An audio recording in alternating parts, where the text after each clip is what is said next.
And just like that, the final episode of the recording session has begun. Welcome back to Ace Attorney Dual Destinies. I'm your host, MegaShadowFist. I stick at video games, I stick at commentary. And when we last left off, we were, what were we doing, ladies and gentlemen? Well, basically, we had just reignited the flames in Mr. Solomon Starbuck's heart. Solomon Sol Starbuck. Not to be confused with Solomon Loon Starbuck. Sure. Anyway. Ready for launch. Begin the countdown. 5, 4, 3, 2, 1. Lift off. I wonder if he's actually. Is he actually? I thought I was wondering if he was actually gonna shoot off. Don't be silly. How can he fly off without any whatever? It was dramatic effect. Well, I feel like I witnessed an actual rocket launch. Apollo, you did it! You broke Prosecutor Blackwell's grip over Mr. Starbuck. I can't take the credit. It was all Mr. Starbuck. He pulled himself through. If you simpletons are done massaging one another's egos, no matter how positive you're made, my advantage remains unshakable. I have but to wait for the final guilty verdict. Isn't that right, your boldness? I can't let him now. I have to stop Blackwell. I have to see this through. Mr. Starbuck just has to make it back into space. I will allow Clay's dream to remain unfulfilled. I've got to destroy Blackwell's argument somehow. Think, Justice. Think. The only people at Launchpad 1 were Clay and Mr. Starbuck. And if Clay was already dead by the time this footage was taken, then the only person who could have killed him is Mr. Starbuck. So the only way to counter Blackwell's argument is... Mr. Starbuck just has to make it back into space. Yeah. If the only people at Launchpad 1 were Clay and Mr. Starbuck, and if Clay was already dead by the time this footage was taken, the only person who could have killed him was Mr. Starbuck. So the only way to counter Blackwell's argument is... if I can prove that Clay was still alive when they arrived at the boarding lounge. In which case, I should be able to find some contradiction in the evidence itself. Now, let's see. About this data that we just received. It supposedly proves that Mr. Starbuck dropped Clay's body on Launchpad 1. But if I'm going to prove that false, then there must be something I can use here. Enough of this farce, your boldness. Let's have your verdict. Objection! Prosecutor Blackwell, you seem to be in quite a hurry to rush the verdict. But about this oxygen tank data you submitted just now. It says that Mr. Starbuck's tank had 80% remaining while Mr. Terrence had 0. Do you stand by the accuracy of this report? Of course. Then I guess it simply means that it's faulty, as evidence goes. I'm sorry, I see nothing faulty. Think twice before presenting evidence, Mr. Justice. You explain what you mean, Justice Stoney.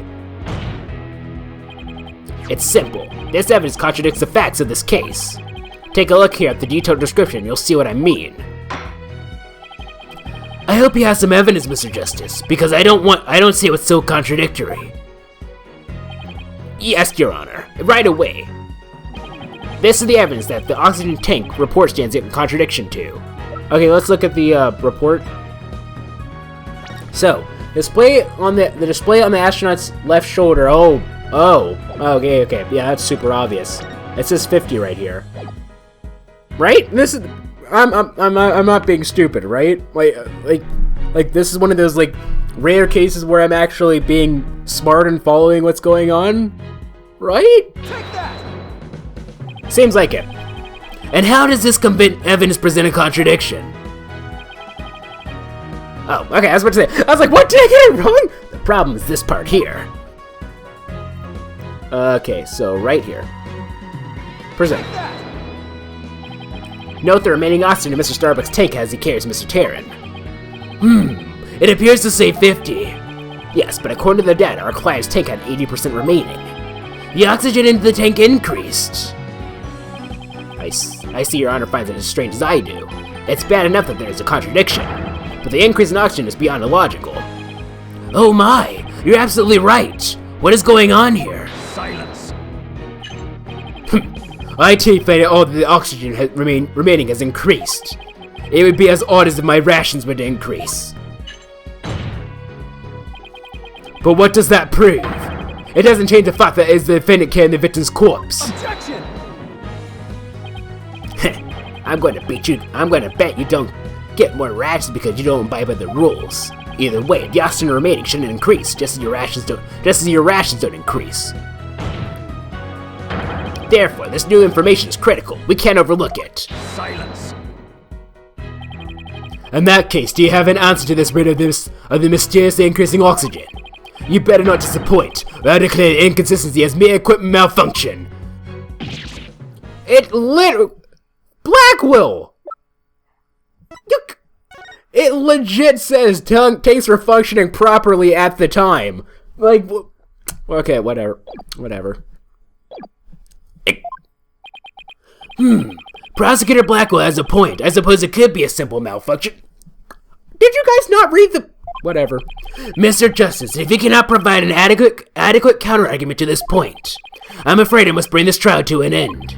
So, do you think that you can explain why the remaining oxygen level increased? Of course I can! The thing to do at a time like this is turn my thinking around. Mr. Starbuck has no memory of it, but he claims to have carried clay. So this is the man 50 on his tank. With the 50 on his tank ought to be Mr. Starbuck. But if anything, the display on his oxygen tank should have shown an 80. This is a clear contradiction between the report and the security footage. So what I should be asking is not, why did the oxygen level increase? But what had to have happened to make it look like it increased? Am I making some kind of mistake in my base assumptions here? Hold on.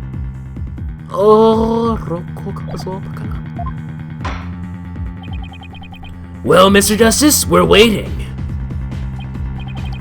Yes, Your Honor. I'm ready to answer. This is why the remaining oxygen appears to have increased. They were going the other way. The victim was carrying the defendant. The tanks were damaged.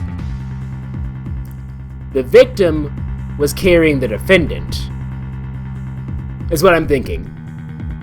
It's what I'm thinking.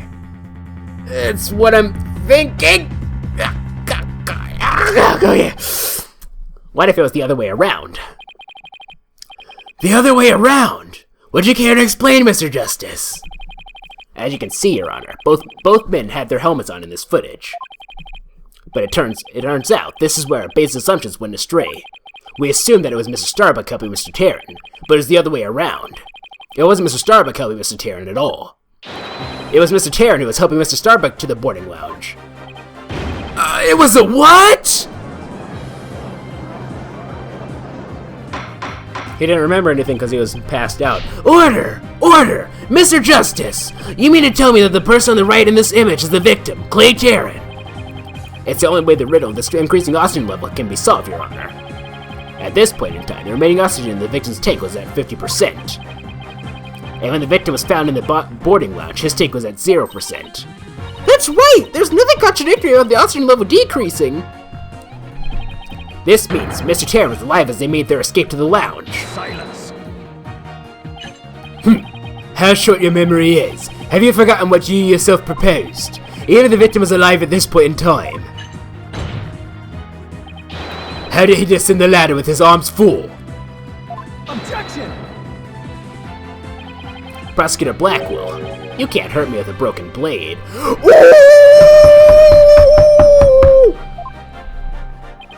Excuse me! It's true that we don't know how they got down the ladder. It's because Joe Milton's always borrowing it. Since Joe Milton isn't a sword master, he ended up breaking it, shots fired. I suppose that matter needs further investigating, but we have proven that Mr. Tarrant was alive when he reached the boarding lounge. This fact alone shatters your claims. It opens up the possibility that the victim could have been killed by a third party. Gah! There are two people who claim to be the first on the scene, but can we truly trust their statements? Let's see, the two people were Detective Candace Arm and Yuri Cosmos, right? You think one of them might have given a false statement to the police? Yes, it's certainly possible. We might have to do a little more digging. It seems we'll have to hear the testimony of these first two people on the scene. Score. Come to think of it, Detective Arm should be here in court right now. Bailiff, could you please show Detective Arm to the stand?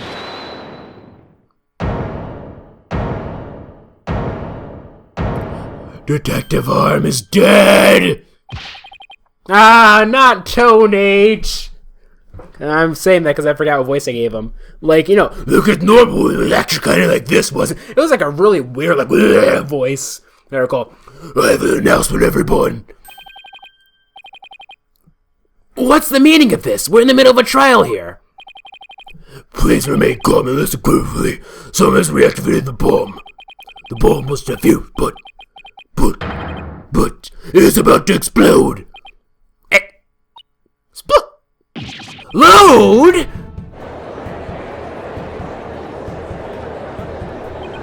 A bomb. Now. Everybody run! I don't want to die! Oh no, everyone's panicking!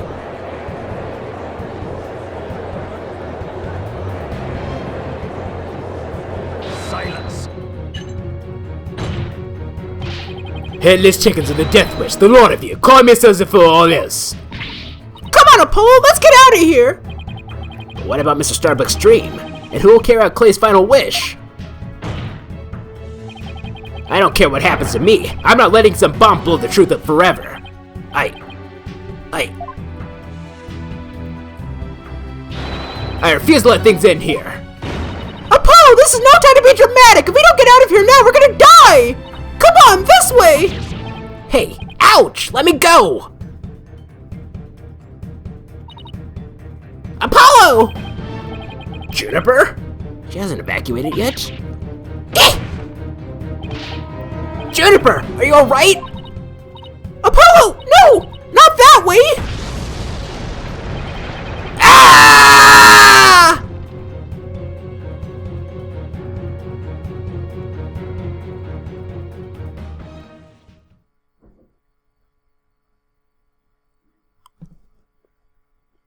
To be continued. Ooh! Say again, yes, please. over slot 1, please. Over at the select to say that, yes, please.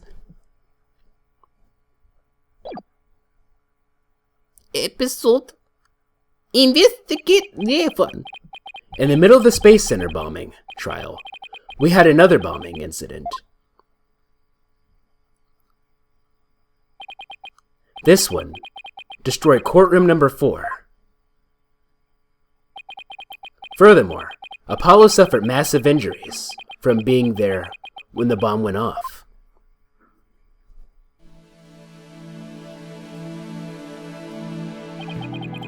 Unfortunately, Juniper was disfigured as the courtroom bomber.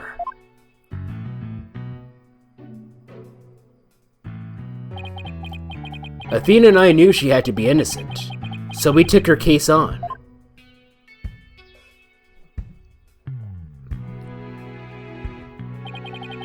We managed to clear Miss Woods' name.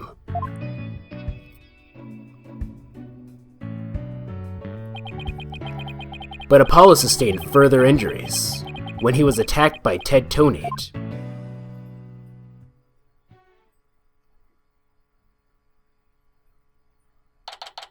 December 19th, 3:21 p.m. Wright Anything Agency. Apollo's a tough guy, but this is taking its toll on him. Yeah, poor guy. Being attacked by Tonate like that on top of all his other injuries. Apollo is resting at the nearby Hickville Clinic. Oh no! I've had some experience with that place myself. What an awful turn of events. I never thought he'd land in a hospital. Land in a hospital of all places. Actually, come to think of it, no, I was about to say that was the first place that we met. That's not true. Because I was trying to relate it to case 1-4 or 4-1, but no, we met Phoenix for the first time when we were defending him. What should we call it? Anyway. You must miss him too, huh? Now that you don't have anybody else to tease. Don't worry, he's young. He'll heal quickly and be back before you know it. It's been a while since I last saw Trucy look so down. We won the court case, yet nobody feels much like celebrating.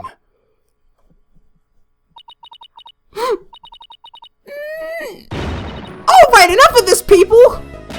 This is no time to be moping around! Now dry those eyes, both of you! You're the only one who's crying, Athena. Technicalities! Look, we have the work to do! We have to take over! Take over what exactly? Apollo Space Center kids, of course! As no verdict's been reached, there's still a chance! I agree with Athena. We should pick up Mr. Starbuck's defense. We have to avenge our fallen comrade. Right, Daddy? Apollo hasn't exactly fallen. He's still alive, you know. Good. Now that that's settled, let's get going. Come on, we gotta run. Wait, right now? Now? You better not be running the whole way. There she goes. I better catch up. Can you take care of the office, Trucy? Sure thing, Daddy. Let's be careful out there. In the meantime, I'm gonna bake some cookies and fill up my magic panties for you. Trucy seems to be feeling a little better. I can always count on Athena to perk everybody up with her enthusiasm. Oh, she's back! Don't mind me, just forget a few things. Like where? Just forget a few things. Wallet, phone, the documents, my bag. Sounds more like you forgot everything. I can always count on Athena for that too. Alright, you two, let's be careful out there.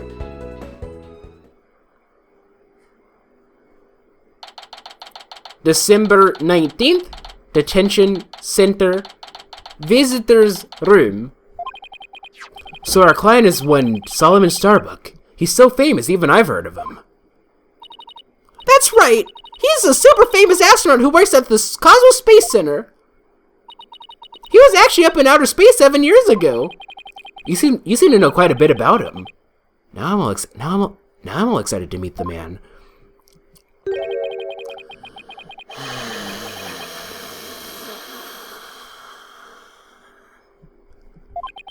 Wow, that was the longest sigh I've ever heard. Apollo told me all about you. You're Phoenix Wright, Apollo's mentor, right? Yes, that's right. Mentor has a nice ring to it. Yeah, that's what I was thinking. Don't worry about a thing, Mr. Starbuck. Mr. Wright and I have got you covered. Don't worry about a thing, 'cause every little thing is gonna be alright. Anyway. And you're the new kid that Apollo told me about. She has a name. Wait, don't I know you from somewhere? Huh? You mean, other than at your trial? I don't think so. I guess so. My mistake.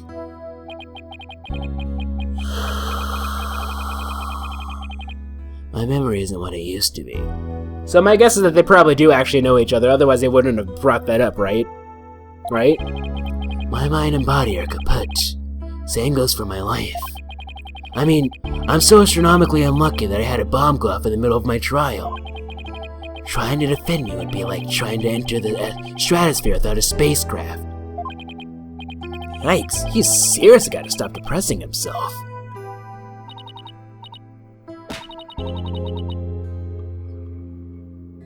Don't mind me just getting a noise profile for the vacuum that's outside. Shut up, Mr. Starbuck! Besides, that thing you said about entering the stratosphere, that just means we shine like shooting stars, right? Sort of. Like shooting stars, huh? You know, you're right. Why didn't I think of that? After all, that's what we were all put on this earth to do, right? To shine like stars. Guess I shouldn't have mentioned the fact that shooting stars burn out in a flash. And it's only because... Anyway. Ah, yeah. Here we go. 3, 2, 1.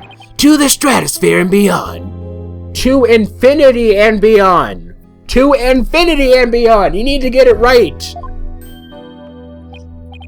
Yeah, I feel alive now. You can go ahead and ask me anything you want.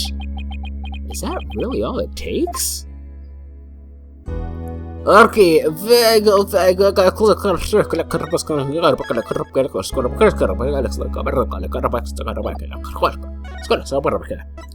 and foremost, I aware that I'm a lawyer. Actually, let's see if he probably has like new things to say about all this stuff. Well, it's not new, yeah. It's my... Are you aware that I'm a lawyer, first and foremost? So, what do you think about this?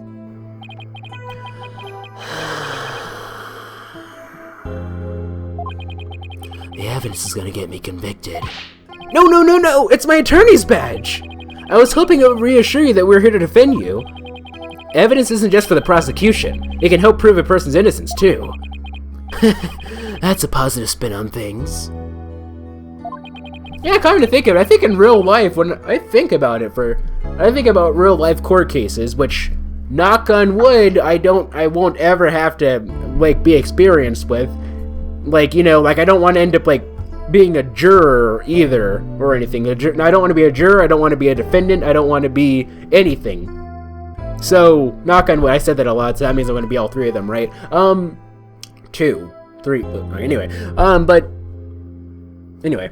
Like, usually it's the prosecution. Like, the prosecution presents Exhibit A. Anyway. I thought that was common knowledge.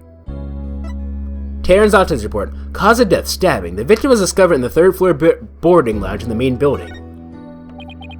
Clay always used to cheerfully greet me in a loud voice. And he did vocal exercises every morning. Sometimes until he was hoarse, right? Exactly. You could always hear him even through the wall. Hey, wait a minute. Did you know, Clay? No, but like attracts like, as they say. A cross-section view of the main building of the Space Center and Launchpad 1. Do you know anything about this piece of evidence? No. Sorry I'm so useless.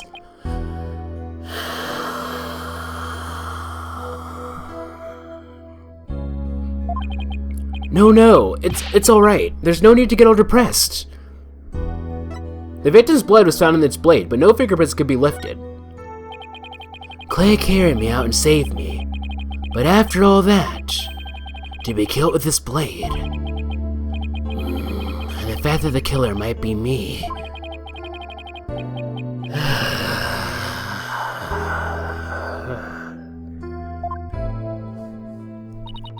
No, he's got you sighing, boss!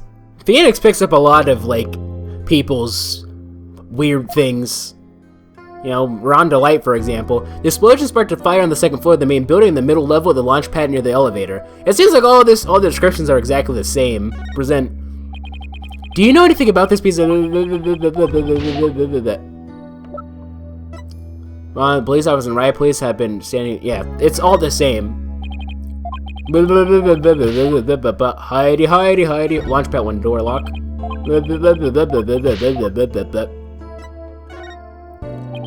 That was a Clay one.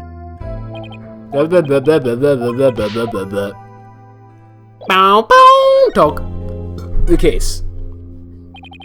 So you have no memory at all of the incident.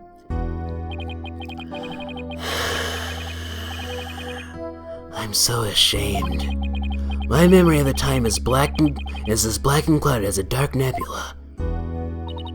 Still, it's strange you don't remember a thing.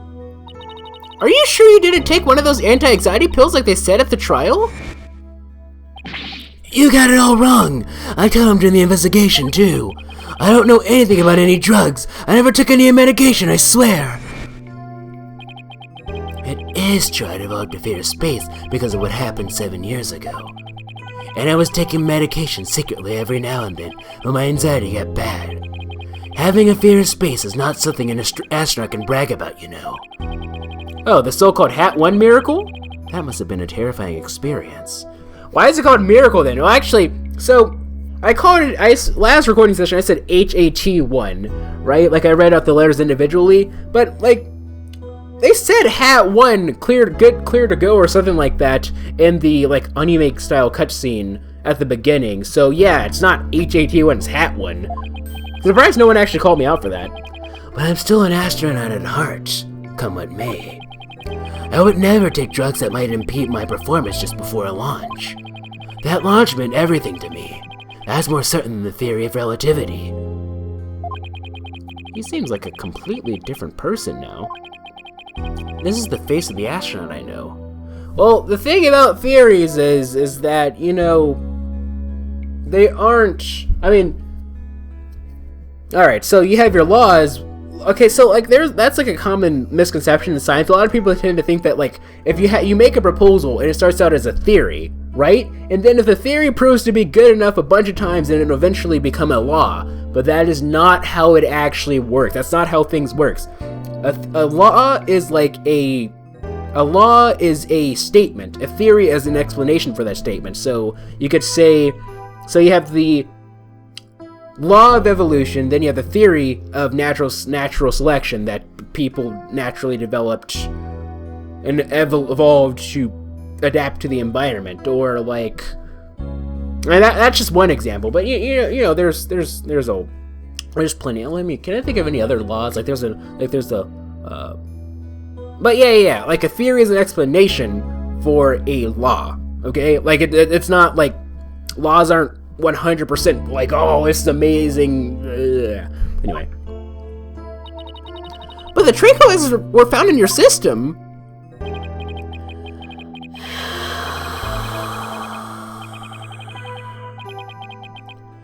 Yeah, see, that's the thing, but I don't know why.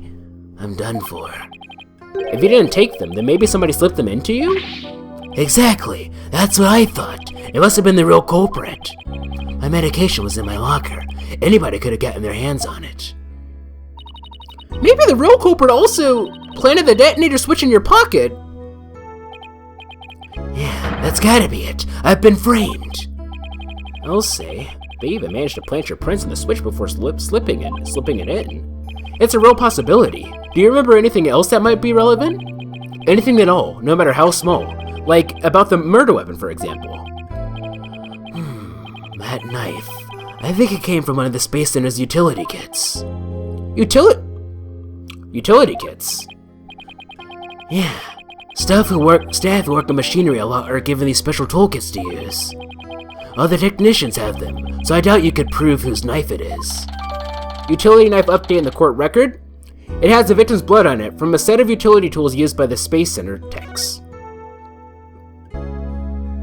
The Hat One Miracle. Well, unfortunately, ladies and gentlemen, we're gonna have to save right here, and we're gonna have to continue off in the next recording session. Let's return to the title. Yes, please. I'm Bobby Fulbright, and I'll be taking over. It seems like Mega had to, unfortunately, he had to take a little bit of a break, and by a little bit of a break, I mean he, I don't know what he was doing. I don't know. Oh, there he is. He's right back. In justice we trust. Yeah. Come to think of it, actually, should I talk about that? Okay, well, I think it's fair game to talk about this because basically everyone who's watching this has played the game already. So, one thing that I'm curious about, though, is, like, I've seen previews of Spirit of Justice, right, and everything, but it seems I did not see Bobby Fulbright in any of those previews. Like, I saw Emma Skye, which is why I was actually surprised to find out that Emma Skye wasn't the main, like, homicide detective in this game, because she was in Apollo Justice, and it seems like she is in the next game. But Bobby Fulbright, what happened to him? Did he just, like, disappear or something? Like, he got kidnapped and then, like, I don't know, like, held for ransom and then moved to Mexico or something? I don't know. Bobby Fulbright is moved to Mexico, and that's what happened. He moved to Mexico, and he's defending justice there, right? I don't know.